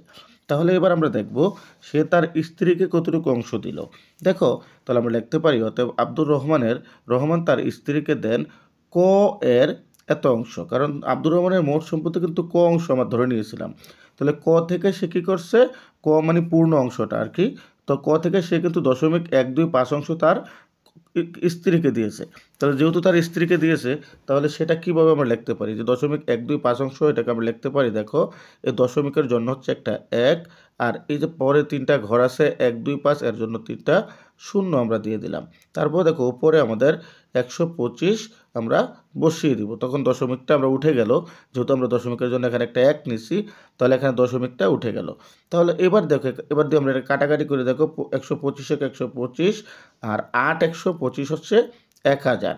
তাহলে আমরা কত পাই দেখো তো, আমরা কিন্তু ক থেকে এই যে অংশটা, এই অংশটা কিন্তু কি তার স্ত্রীকে সে দিয়েছে। তাহলে স্ত্রীকে দেওয়ার পর ক থেকে তার স্ত্রীকে এই অংশটা দেওয়ার পর তার কতটুকু সম্পত্তি রইল দেখো। তাহলে এখানে আমরা পেয়েছি হচ্ছে ক, আর এখানে আছে 1, তাহলে ক এর সাথে 1 যোগ করলে কই হবে, আর নিচে পাইছি আমরা 8। ঠিক আছে, তাহলে এই জন্য আমরা লিখছি দেখো ক/8, অর্থাৎ 8 ভাগের ক অংশ। এটা হচ্ছে অবশিষ্ট রয়েছে তার স্ত্রীকে সম্পত্তিটা দেওয়ার পর। দেখো ভালো করে বুঝবা, তার যে ক পরিমাণ সম্পত্তি ছিল, আমরা যে ক ধরছি, ক সম্পত্তি ছিল তার, এই সম্পত্তি থেকে সে 0.125 তার স্ত্রীকে দেওয়ার পর তার অবশিষ্ট সম্পত্তি কিন্তু এখানে বর্তমানে অবশিষ্ট যেটা সেটা রয়েছে হচ্ছে ক/8 অংশ। তাহলে দেখো এই ক/8 অংশ থেকে কিন্তু সে তার কি দিবে, তার স্ত্রীকে যেটা দিছে সেটা আমরা এবার এখানে বের করব যে তার স্ত্রীকে সে কতটুকু দিল। হ্যাঁ, তাহলে দেখো এইবার দেখো স্ত্রীকে দেওয়ার পর তার বাকি সম্পত্তি, তাহলে স্ত্রীকে দিল হচ্ছে এই সম্পত্তিটা, এটা দেওয়ার পর তার বাকি রইল কতটুকু সেটা আমরা বের করব। তো দেখো এবার ক ক ক হচ্ছে তার পুরো পরিপূর্ণ সম্পত্তিটা হচ্ছে ক, তার স্ত্রীকে দিছে হচ্ছে ক/8 অংশ। তো এবার এটাকে দেওয়ার পর যেহেতু এটা বিয়োগ আছে, ক থেকে তার স্ত্রী মানে তার পুরা সম্পত্তি হচ্ছে ক, ক থেকে আমরা বিয়োগ করব যেটা তার স্ত্রীকে দিয়েছে, যেটা তার যে সম্পত্তিটা তার স্ত্রীকে দিয়েছে সেটা আমরা বিয়োগ করব। তো আমরা কিন্তু দেখতেছি তার স্ত্রীকে দিয়েছে ক/8 অংশ, তাহলে এটা কিন্তু আমরা বিয়োগ করে দিলাম। এবার বিয়োগ করার পর দেখো আমরা এটা যদি কী করি, মনে করো তোমার লসাগু বের করি, মানে লসাগু করে যদি আমরা করি তাহলে অঙ্কটা কী দাঁড়ায় সেটা আমি তোমাদেরকে একটু লিখে দেখাই। দেখো এখানে আছে, খেয়াল করো, এখানে আছে ক, তারপর হচ্ছে বিয়োগ ক/কত 8। তাহলে দেখো এই যে এটা, এবার দেখো এখানে কয়ের নিচে কিছু নাই, মানে হচ্ছে একটা 1 আছে, তাহলে 1 আর 8-এর লসাগু কিন্তু আমরা বের করতে হবে। 1 আর 8-এর লসাগু হচ্ছে 8। এবার দেখো হর দ্বারা ভাগ লব দ্বারা গুণ হয়, 1 দ্বারা যদি আমরা 8কে ভাগ করি তাহলে আমরা কিন্তু 8-ই পাই। 8 দ্বারা যদি আমরা ককে গুণ করি তাহলে 8 ক পাই। কত পাই? 8 ক পাই। তারপর দেখো বিয়োগের বিয়োগ। এবার দেখো এখানে 8 দ্বারা যদি আমরা 8কে ভাগ করি, 8কে, তাহলে আমরা পাই হচ্ছে 1। 1 দ্বারা যদি আমরা ককে গুণ করি তাহলে আমরা পাই হচ্ছে ক। তাহলে দেখো আমরা এখানে পেলাম 8 ক, এখানে পেলাম শুধু ক। এবার 8 ক থেকে যদি একটা ক চলে যায় তাহলে আমরা পাই কত? আমরা পাই হচ্ছে এখানে উপরে হচ্ছে 7 ক পাই আর নিচে হচ্ছে 8 পাই। অর্থাৎ 7 ক/8 এটা হচ্ছে তার স্ত্রীকে দেওয়ার পর তার এই সম্পত্তিটা রয়ে গেছে। তো দেখো আমি কিন্তু তাই লিখেছি যে তার স্ত্রীকে দেওয়ার পর তার সম্পত্তি হয়েছে, মানে বাকি আছে হচ্ছে এটা, ঠিক আছে। এই সম্পত্তি থেকে কিন্তু তার সন্তান দুইটাকে দিবে, ছেলে এবং মেয়ে দুই সন্তানকে কিন্তু সে 7 ক/8 অংশ থেকে কিন্তু সে দিবে, ঠিক আছে। তো দেখো এই জায়গাতে আমি লিখছি, দেখো এই জায়গাতে খেয়াল করো, এখানে আমি কি লিখেছি যে পুত্রকে দান করলেন সম্পত্তির, দেখো এই সম্পত্তিটা তার স্ত্রীকে দেওয়ার পর কিন্তু তার এই সম্পত্তিটা ছিল, এবার এই সম্পত্তি থেকে তার পুত্রকে দিছে কত, দেখো এই জন্য আমি লিখছি 7 ক/8 এর তার পুত্রকে দিছে 0.50 অংশ।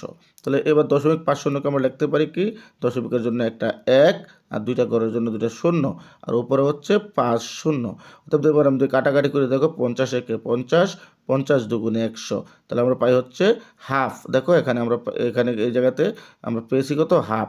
তাহলে এই হাফটা কোথায় থেকে পেলো, এই যে 7 ক/8 এর থেকে কিন্তু সে তার সন্তানকে এই জিনিসটা দিছে। এবার আমরা যদি এটাকে গুণ করি, গুণ করার পর আমরা বুঝতে পারবো সে তার সন্তানকে কতটুকু দিছে। তাহলে দেখো এবার গুণ করো, 8 দুগুণে কত হয় 16 আর এখানে 7 ক একে 7 ক। তাহলে দেখো এই যে 7 ক/16 এই সম্পত্তিটা কিন্তু তার সন্তান, তার পুত্র সন্তানকে সে দিয়েছে। এবার আমরা দেখবো তার কন্যা সন্তানকে সে কী দিয়েছে, ওই জায়গার থেকে যে 7 ক/8 থেকে কিন্তু তার পুত্র সন্তান এবং কন্যা সন্তানকে দিবে। তো যেহেতু আমরা দেখতেছি তার পুত্র সন্তানকে দিয়েছে 7 ক/16 অংশ, আর এখানে দেখো তার মেয়েকে কী দিয়েছে, দেখো এবং তার মেয়েকে দান করলেন সম্পত্তির, এই যে তার স্ত্রীকে দেওয়ার পর যে সম্পত্তি ছিল এই সম্পত্তি থেকে কিন্তু তার ছেলেকে দিছে। এবার তার মেয়েকেও কিন্তু এই সম্পত্তি থেকেই দিবে। তাহলে দেখো আমরা যদি এটাকে একইভাবে আমরা করি, এখানে আসা হচ্ছে 0.25, তো এটা কিন্তু আমরা লিখি, দেখো দশমিকের জন্য একটা 1, 2 আর 2 আর 5 দুইটা সংখ্যা আছে, তার জন্য দুইটা শূন্য। তার দেখো উপর হচ্ছে 25, আমরা লিখে দেবো। এবার দেখো 25 একে 25, 4 25 100। তাহলে দেখো তার সন্তান, তাহলে তার মেয়ে সন্তানকে দিল কত, 4/1 অংশ। অতএব তার ছেলে সন্তানকে দিল হচ্ছে কত, আমরা দেখছিলাম তার ছেলে সন্তানকে দিয়েছে হচ্ছে তার যে সম্পত্তি আছে তার মধ্যে হাফ দিছে তার ছেলে সন্তানকে। তো টোটালটা মিলে হচ্ছে তার ছেলে সন্তান পেয়েছে হচ্ছে 7 ক/16 অংশ। এবার তার মেয়েকে দিল, আমরা দেখলাম হচ্ছে 4/1 অংশ। তো 4/1 যে 1 অংশ সে দিল, এখান থেকে এবার আমরা কি করব, এই যে 4/1 অংশকে আমরা আগের মতোই উপরটা যেরকম আমরা গুণ করছি এভাবে গুণ করব। দেখো 4 × 32, তারপরে দেখো 7 ক একে 7 ক, তাহলে আমরা পাইছি হচ্ছে 7 ক/32 অংশ। অতএব তার মেয়ে সন্তানকে কিন্তু অনেক কম, মানে অর্ধেক, ছেলেকে যা দিছে তার অর্ধেক কিন্তু তার মেয়ে সন্তানকে দিছে, ঠিক আছে। তো এবার দেখো, এবার দেখতে হবে আমাদের যে তাই পুত্র এবং মেয়েকে দেওয়ার পর আব্দুর রহমানের সম্পত্তি কতটুকু অবশিষ্ট আছে। দেখো পুত্র ও মেয়েকে যেটা দিছে তার স্ত্রীকে দেওয়ার পর তার এই সম্পত্তিটা বাকি ছিল, তাই না? এই সম্পত্তি থেকে কিন্তু পুত্র এবং মেয়েকে দিছে। তো পুত্র এবং মেয়েকে কিন্তু সে এই সম্পত্তিটা দিছে। তাহলে আমরা কি করব এখন? এখন আমরা এই যে স্ত্রীকে দেওয়ার পর যে সম্পত্তিটা ছিল, আমি তোমাদেরকে একটু ক্লিয়ার করে ব্যাপারটা বুঝাই, তাহলে তোমরা ব্যাপারটা বুঝবা। তো স্ত্রীকে দেওয়ার পর দেখো, স্ত্রীকে দেওয়ার পর কিন্তু এই সম্পত্তিটা তার ছিল। এই সম্পত্তি থেকে কিন্তু সে কি করছে, তার কন্যা এবং পুত্রকে দিয়েছে, এবং কন্যা এবং পুত্রকে কিন্তু সে এই পরিমাণ সম্পত্তি দিছে। এবার আমরা কি করব, এই পরিমাণ সম্পত্তিটা, তার যে সম্পত্তিটা স্ত্রীকে দেওয়ার পর ছিল, এই সম্পত্তি থেকে তার পুত্র এবং কন্যার সম্পত্তিটা যদি আমরা বিয়োগ করি, তাহলে তার কাছে অবশিষ্ট কতটুকু সম্পত্তি রয়েছে সেটা আমরা বের করতে পারবো। তাহলে দেখো, এবার আমরা যদি এটাকে এই যে পুত্রকে দিছে কি, পুত্রকে দিয়ে 7 ক বাই হচ্ছে 16, তারপরে দেখো যোগ হচ্ছে কত তোমার 7 ক, তারপর হচ্ছে বাই হচ্ছে 32, অর্থাৎ সে এই ছেলেকে দিল এইটা আর মেয়েকে দিল এইটা। এবার এটা লসাগু আমরা বের করব, 16 এবং 32-এর লসাগু বের করব। 16 এবং 32-এর লসাগু তোমরা বের করে নিবা, সেটা হচ্ছে 16 এবং 32-এর লসাগু কিন্তু 32-এ হবে। সেটা কীভাবে আমি তোমাদেরকে একটু দেখাইয়ে দেই। 16 আর হচ্ছে 32, এটা লসাগু দিয়ে আমরা বের করি, তাহলে দেখো আমরা এখানে 2 দ্বারা প্রথমে দিতে পারি, 8 দুগুণে 16, তারপরে দেখো 16 দুগুণে 32, এটাকে আবার আমরা 2 দ্বারা দিতে পারি, দেখো ওই জায়গাতে আমরা 2 দ্বারা দিই, তাহলে 4 দুগুণে 8, তারপর হচ্ছে 8 দুগুণে 16, এটাকে আবার 2 দ্বারা দেওয়া। অর্থাৎ তোমরা এভাবে দিয়ে দিবা, দেওয়ার পর তোমরা কিন্তু লসাগু পাবা 32, ঠিক আছে? এই যে 32 আমরা লসাগু পেলা, এই 32 লসাগু পাওয়ার পর আমরা জানি হর দ্বারা ভাগ লব দ্বারা গুণ।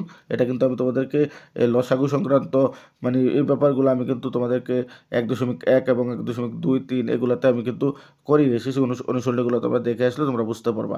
তো দেখো এবার লসাগু করে আমরা 32 পেয়েছি। 32 পাওয়ার পর আমরা কিন্তু হর দ্বারা ভাগ লব দ্বারা গুণ করছি। দেখো করো, এখানে আমরা হর দ্বারা ভাগ লব দ্বারা গুণ করব। অর্থাৎ দেখো এই যে সংখ্যাটা আছে 7 ক বাই 8, এটা কিন্তু আমরা এখানে লিখে দিয়েছি।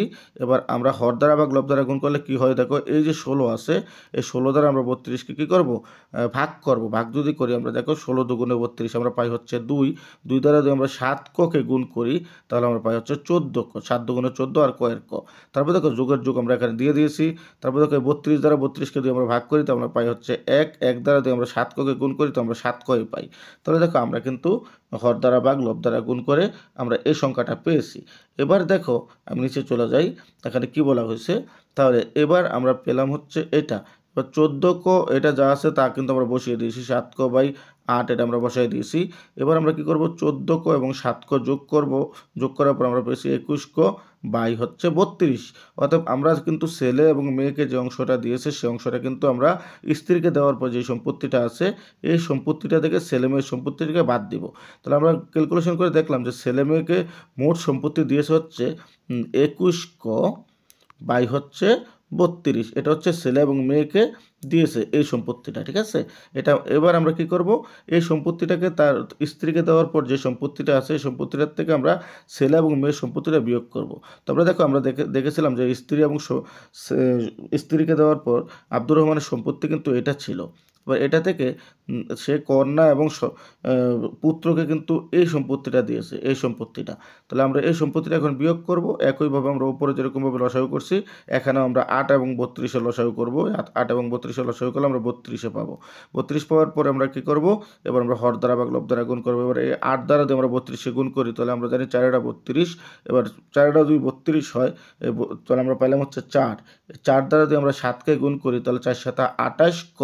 দেখো আমরা এখানে কিন্তু 28 ক পেয়েছি।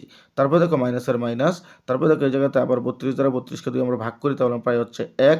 1 দ্বারা যদি আমরা কি করি, এই 21কে গুণ করি, তাহলে আমরা 21 কয়ে পাই। তবে এখানে কিন্তু 21 ক লিখছি। এবার দেখো 28 ক থেকে আমরা যদি 21 ক বিয়োগ করে দেই, তাহলে আমরা পাই হচ্ছে 7 ক, আর নিচে 32-এর 32 রয়ে গেছে। তাহলে বোঝা গেল কি, যে এই অংশটা কিন্তু এখনও আব্দুর রহমানের কাছে রয়েছে তার স্ত্রী, সন্তান এবং পুত্রকে দেওয়ার পর। তাহলে এবার আমাদেরকে বলছে তার মোট সম্পত্তির কত মূল্য কত, সেটা আমাদেরকে বের করতে বলছে। তো এবার আমরা দেখো এখানে আমরা কি লিখেছি, দেওয়া আছে আব্দুর রহমানের অবশিষ্ট সম্পত্তির মূল্য হচ্ছে এত টাকা। তাহলে অবশিষ্ট যে সম্পত্তিটা স্ত্রীকে, পুত্রকে এবং কন্যাকে দেওয়ার পর অবশিষ্ট যে সম্পত্তিটা আছে তার মূল্য হচ্ছে এত টাকা। তাহলে প্রশ্ন অনুসারে প্রশ্ন অনুসারে, বুঝবা? তাহলে এই যে এই অংশটা, এই যে আমরা এইমাত্র পেলাম 7 ক/32, এই অংশ সম্পত্তির মূল্যই কিন্তু এটা, যেহেতু অবশিষ্ট কিন্তু এই জায়গাতে ছেলে, মেয়ে এবং তার স্ত্রীকে দেওয়ার পর তার অবশিষ্ট সম্পত্তি কিন্তু 7 ক/32 অংশ ছিল। তাহলে এইটার অবশিষ্ট মূল্য কিন্তু আমরা দেখছি যে ইয়ার মধ্যে প্রশ্নের মধ্যে দেওয়া আছে 3,15,000 টাকা। তাহলে যেহেতু তার অবশিষ্ট সম্পত্তি যতটুকু আছে, এই অবশিষ্ট সম্পত্তির দাম হচ্ছে 3,15,000 টাকা, 15,000 টাকা। তাহলে তার পরিপূর্ণ মানে পুরা সম্পত্তি, যে স্ত্রী, পুত্র এবং কন্যাকে যে সম্পত্তিটা দিছে, সেই সম্পত্তি সহকারে একত্রে তার মোট সম্পত্তির মূল্য কত। তাহলে এটা যদি আমরা বের করতে যাই, তো আমরা যেহেতু আমরা জানি 7 ক/32 অংশ সম্পত্তির মূল্য হচ্ছে 3,15,000 টাকা, অথবা আমরা লিখতে পারি যে ক অংশ সম্পত্তির মূল্য হচ্ছে, এবার আমরা কি করব, আমরা এই যে 7 ক আছে, 7 টাকা আমরা নিচে নিয়ে আসবো। সেটা কীভাবে, সেটা আমি তোমাদেরকে দেখাচ্ছি। তাহলে দেখো, এবার আমি তোমাদেরকে এই যে 3,15,000 আমি এখানে লিখেছি, তারপরে দেখো গুণ হচ্ছে এই 32, আমরা এখানে 32 দিয়েছি, তারপর দেখো এই ক আমরা এখানে দিয়েছি, আর 7 আমরা নিচে নিয়ে এসেছি। ঠিক আছে? তাহলে এবার দেখো, এখানে একটা ক আছে, আর এখানে 7টা ক আছে। তাহলে আমরা কয়ে কেটে দিতে পারি। কয়ে দিয়ে আমরা কেটে যাই, নিচে থাকে কত, 7, আর উপরে দেখো একটু, এবার আমি তোমাদেরকে একটু ক্লিয়ার করে ব্যাপারটা দেখাই। দেখো আমি এখানে ক কেটে দিয়েছি, এখানে ক কেটে দিয়েছি, তাহলে আমরা নিচে কত পাই, 7। এবার 7 দ্বারা যদি আমরা এটাকে কী করি, কাটাকাটি করি, দেখো, তাহলে আমরা দেখতে পাই যে তোমার 45,000, 45,000 হচ্ছে এই সংখ্যাটা আমাদের, 3,00,000 কত তোমার 15,000। এবার দেখো 45,000 হচ্ছে 3,15,000, তাই আমরা তাই করেছি। তারপর দেখো এবার এটাকে আমরা গুণ করেছি, এটা দ্বারা এটাকে আমরা গুণ করার পর আমরা পেয়েছি হচ্ছে কত তোমার, এই জায়গাতে 14,40,000 টাকা। অতএব দেখো, তাহলে আমরা বলতে পারি যে আব্দুর রহমানের সম্পত্তির মোট মূল্য হচ্ছে 14,40,000 টাকা। আমি আশা করি তোমরা 23 নম্বরের অঙ্কটা বুঝতে পেরেছো। এবার আমি তোমাদের 24 নম্বরে যে সৃজনশীলটা আছে, সেই সৃজনশীলটা আমি তোমাদেরকে করাবো। দেখো 24 নম্বরে কিন্তু একটা সৃজনশীল অঙ্ক, তোমরা খুব মনোযোগ সহকারে এই অঙ্কটা দেখতে হবে, কারণ যেহেতু সৃজনশীল অঙ্কটা পরীক্ষায় আসার সম্ভাবনা অনেক বেশি। তো দেখো 24 নম্বরে কী আছে একটু খেয়াল করো। এখানে বলা হয়েছে, একজন কৃষক তার 250% জমির 3/8 অংশ জমিতে ধান এবং 5/12 অংশ জমিতে সবজি চাষ করলেন এবং বাকি জমি পতিত রাখলেন। ব্যাপারটা বুঝো। তা মনে করে একজন কৃষক, তার 250% জমি রয়েছে, তার মধ্যে 3/8 অংশ সে কী করছে, 3/8 অংশ জমিতে সে কিন্তু ধান করেছে, আর 5/12 অংশ জমিতে সে সবজি করেছে। তাহলে তার কত অংশ জমি মানে এভাবে পড়ে আছে, কিছুই করেনি, মানে পতিত মানে এভাবে কোনো কিছু করা হয়নি আর কি। তো আমাদেরকে প্রথমে বলছে যে পতিত জমির পরিমাণ বের করো। তারপর বলছে দেখো, সবজির বিক্রয় মূল্যর চেয়ে ধানের বিক্রয় মূল্য 2,400 টাকা কম হলে মোট কত টাকার সবজি বিক্রি করেছিলেন। তারপর দেখো গ নম্বর আমাদেরকে বলা হয়েছে যে সম্পূর্ণ জমিতে ধান চাষ করলে তিনি কত টাকা ধান বিক্রি করতে পারবেন।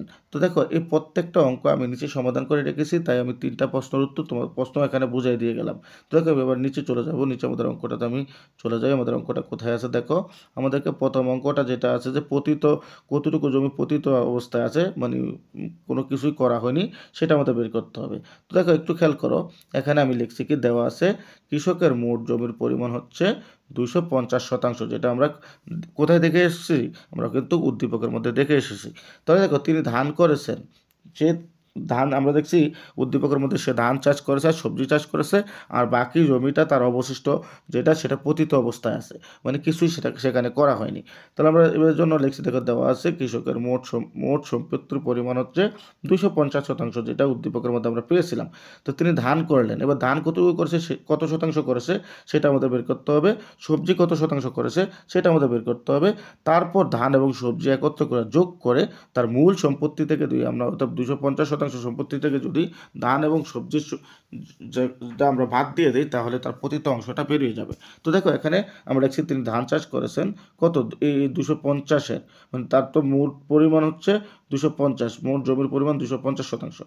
এই 250-এর 3/8 অংশ সে কিন্তু ধান করছে। তাহলে এবার দেখো, আমরা এটাকে একটু যদি তোমাদেরকে ক্লিয়ার করে ব্যাপারটা বোঝাই, তো দেখো, তাহলে আমরা এই 250-এর এত অংশ সে ধান করেছে, তাই না? তাহলে এবার খেয়াল করো, তাহলে আমরা এটা কীভাবে কাটতে পারি। দেখো আমরা এখানে 2 দ্বারা কাটি, তাহলে দেখো এখানে 4 দুগুণে কত হয়, 8 হয়। 4 দুগুণে 8, আমরা এখানে 4 দুগুণে 8 কেটেছি। তারপরে দেখো এই জায়গাতে 125 দুগুণে 250, তাহলে আমরা কিন্তু এখানে পেয়েছি 4 আর এখানে পেয়েছি 250। তাহলে এবার 250 উপরে দেখো 3 আছে, তাহলে 3 দ্বারা 250কে আমরা কি করব, আমরা গুণ করব। গুণ করার পর আমরা পেয়েছি 375, আর নিচে 4 রয়েছে, 4 আমরা কিন্তু এখানে বসিয়ে দিয়েছি। তাহলে দেখো 375/4 সে কী করছে, সে কিন্তু এই তোমার ধান করেছে। তাহলে এবার দেখো সে এই পরিমাণ ধান করেছে, এবার আমরা দেখব সবজি করেছে কতটুকু, দেখো 250-এর এত অংশ কিন্তু সে সবজি করেছে। তাহলে দেখো আমরা এখানে 2 দ্বারা আবার কাটি, তো দেখো 6 দুগুণে 12 আর 125 দুগুণে 250। এবার কী করবো, আমরা 250কে 5 দ্বারা আমরা গুণ করব। 5 দ্বারা যখন গুণ করব তখন আমরা পাবো হচ্ছে 625, আর নিচে 6-এর 6 আমরা এখানে লিখে দিলাম। তাহলে তিনি কিন্তু এই অংশটা কিন্তু সে কী করেছে, সবজি করেছে। এবার এই দুইটা অংশ আমরা যোগ করে মূল যে সম্পত্তি 250% জমি, এই জমি থেকে আমরা কি করব, আমরা ওই ধানটা আমরা বিয়োগ করে দেব। মানে তাহলে এবার দেখো আমরা এবার কি করব, এই যে সে ধান করলো এবং সবজি করলো, এই দুইটা ধান এবং সবজির যে শতাংশটা আছে, শতাংশটা আমরা কি করব, প্রথমে দুইটাকে যোগ করব। যোগ করার পর তার যে মূল সম্পত্তি আছে 250%, ওই 250% থেকে ধান এবং সবজি যে শতাংশটা আছে সেটা আমরা বিয়োগ করে দিলে যেটা থাকবে সেটা হচ্ছে পতিত জমি। ঠিক আছে, তাহলে আমি আশা করি তোমরা এতটুকু বুঝতে পেরেছো। তাহলে আমরা ধান এবং সবজি কতটুকু ছিল সেটা আমরা কিন্তু বের করে নিয়েছি। এবার দেখো আমরা এবার করব কি, এবার আমাদের এই জায়গাতে লিখছি দেখো, এবং তিনি সবজি চাষ করলেন। তাহলে সবজি চাষ করছে কোনটা, এইটা। ঠিক আছে, এবার আমরা আসবো যে তিনি ধান ও সবজি চাষ করলেন।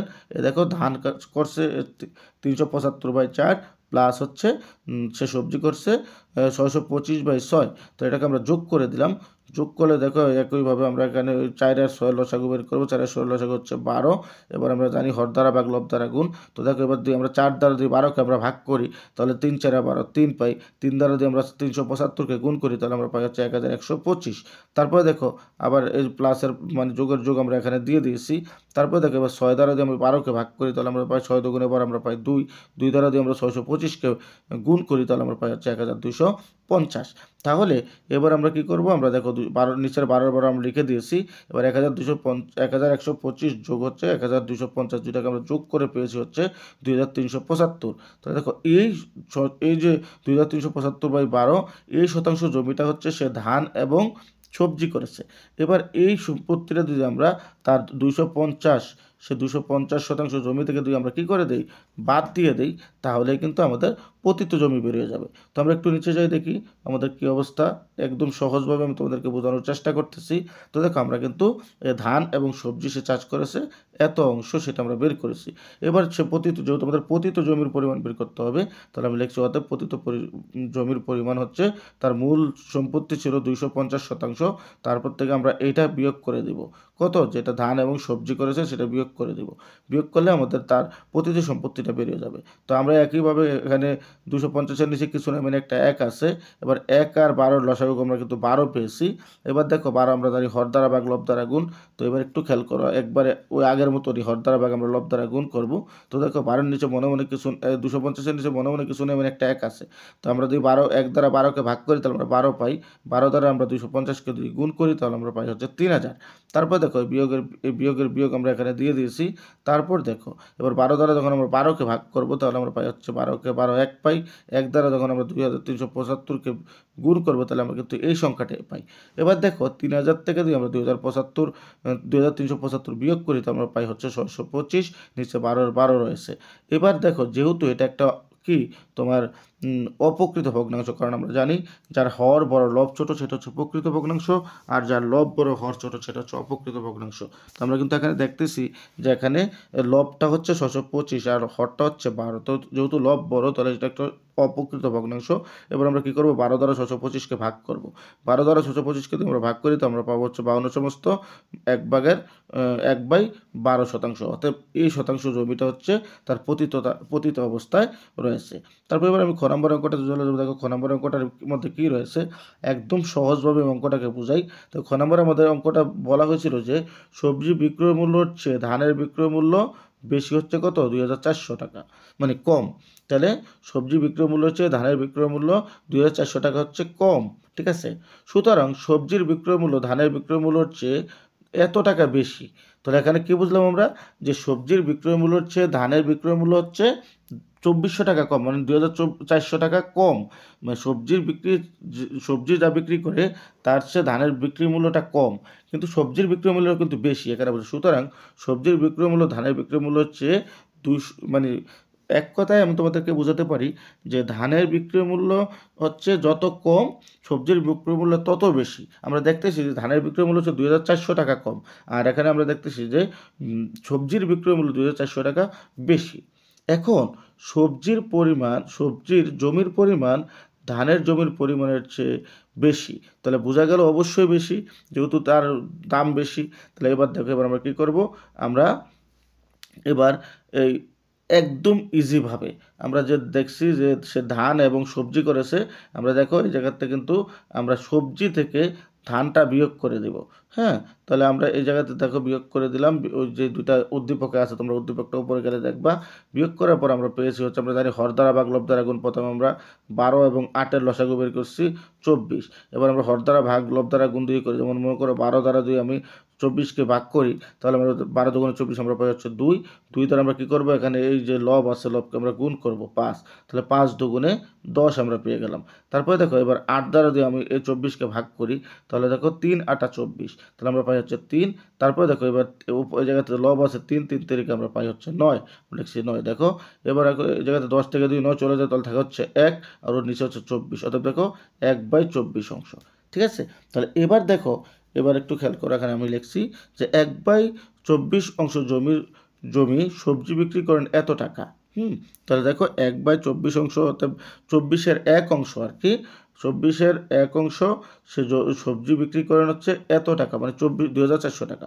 অর্থাৎ 1 অংশ জমিতে সে সবজি বিক্রি করেন 2400 গুণ হচ্ছে 24। তারপরে দেখো, অর্থাৎ সে এত অংশ জমিতে সবজি বিক্রি করেন হচ্ছে কত, 2400 গুণ 24 গুণ হচ্ছে 5/12। এবার দিয়ে আমরা এটাকে একটু ক্যালকুলেশন করি, দেখো তাহলে এটা কী পাই। এবার একটু খেয়াল করো, একদম সহজ, এটা কাটাকাটি দিয়ে করো। দেখো এই জায়গাতে যদি আমরা কাটাকাটি করি, তাহলে 12 একে 12 পাই আমরা 1, 12 দুগুণে আমরা 24 পাই, আমরা কিন্তু এখানে 2 পেলাম। এবার এটাকে আমরা কী করি, তোমার আর কিন্তু কাটাকাটি যায় না, আমরা দেখতেছি আর কোনো কাটাকাটি যায় না। এবার আমরা কী করব, এবার আমরা এটাকে গুণ করে আমরা দিই, তাহলে আমরা পাবো হচ্ছে 24,000 টাকা। আমরা যদি এগুলাকে গুণ করে দিই এই 5 সহকারে, তাহলে আমরা পাবো হচ্ছে 24,000 টাকা। অতএব মোট এত টাকার সবজি বিক্রি করেন, ঠিক আছে। তাহলে আমাদেরকে এবার গ নম্বর অঙ্কটার মধ্যে কী রয়েছে একটু খেয়াল করো। গ নম্বর অঙ্কটার মধ্যে এখন আমরা চলে যাব। গ নম্বর অঙ্কটার মধ্যে কী বলা হয়েছে একটু ভালো করে খেয়াল করবা। তো দেখো এই জায়গাতে তোমরা প্রশ্নগুলো মিলিয়ে তারপরে অঙ্কগুলো দেখে নিবা। তো আমি এই জায়গাতে দেখো গ নম্বরের মধ্যে কী করছি, এখানে হচ্ছে এবার আমার ধানের বিক্রয় মূল্যটা বের করতে হবে, তাই না। তাহলে এবার দেখো এই জায়গাতে আমরা যদি খেয়াল করি, এখানে কিন্তু আমরা যে 24,000 টাকা কিন্তু সবজি বিক্রি করতে পেরেছি, ঠিক আছে। সবজি বিক্রি করেছিলাম আমরা 24,000। এই 24,000 থেকে যদি আমরা ধানের 2400 টাকা আমরা দেখছি কম, তাহলে আমরা এই জন্য ধানের বিক্রি মূল্য থেকে বিক্রয় মূল্য 2400 টাকা কম, এই জন্য আমরা কী করছি 24,000 থেকে 2400 টাকা বিয়োগ করছি। বিয়োগ করার পর আমরা পেয়েছি 21,600 টাকা। তাহলে দেখো এত অংশ, আমরা কিন্তু এত অংশ জমিতে ধান করেছিলাম, এত অংশ জমিতে ধান করলে বিক্রয় মূল্য হবে এত টাকা। অতএব 1 অংশ জমিতে ধান করলে কত তোমার, এই যে আমরা পেয়েছি 3 নিচে চলে আসবে 21/600 গুণ হচ্ছে 8, আমরা এখানে দিয়ে দিয়েছি। তাহলে দেখো এবার আমরা এখানে এটা কাটাকাটি করি, তাহলে কিন্তু আমাদের অঙ্কটা হয়ে যাবে। তাহলে তোমরা কী করবে, এখানে যেহেতু কাটাকাটি জানো, তাহলে প্রথমে তোমরা এটা গুণ করবা, গুণ করে 3 দ্বারা তোমরা ভাগ করবা, 3 দ্বারা ভাগ করলে তোমরা পেয়ে যাবা 57,600 টাকা, ঠিক আছে। অতএব তিনি সমস্ত জমির ধান চাষ করলে ধান বিক্রি করতে পারবেন হচ্ছে 57,600 টাকা। উত্তর হচ্ছে এটা। তো প্রিয় শিক্ষার্থীরা, আমি আশা করি আমি যে তোমাদের যে অঙ্কগুলো এখন তোমাদেরকে বোঝালাম, এই অঙ্কগুলো তোমরা খুব সহজে বুঝতে পেরেছো। যদি তোমরা কেউ আমার অঙ্কগুলো না বুঝে থাকো, অবশ্যই তোমরা আমাকে কমেন্ট করে জানাবে, আমি তোমাদের সমস্যার সমাধান করার চেষ্টা করবো ইনশাল্লাহ। তো আজ এ পর্যন্ত, তোমরা সবাই ভালো থাকো। তোমাদের সকলের সুস্বাস্থ্য কামনা করে আজকের মতো এখানেই বিদায় নিচ্ছি। আল্লাহ হাফেজ।